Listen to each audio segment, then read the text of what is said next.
Welcome to Japanese Cooking 101. Today we are making corn potage soup, a popular Western-style soup in Japan made with creamed corn. These are the ingredients.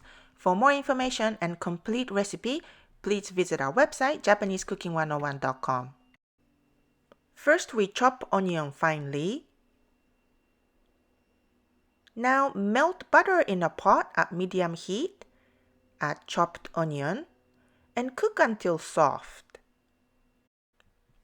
Add flour and cook for a minute.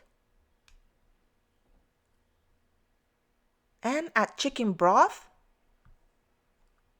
and cook until boiling, stirring frequently.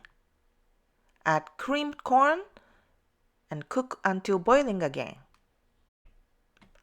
Pour the thick soup into a blender and mix until very smooth. Strain through a sieve and pour back into a pan. Add milk.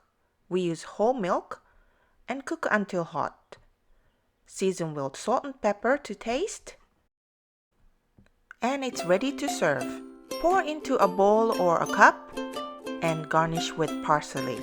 This is a great soup for a part of your meal or a filling snack by itself. 美味しい。美味しい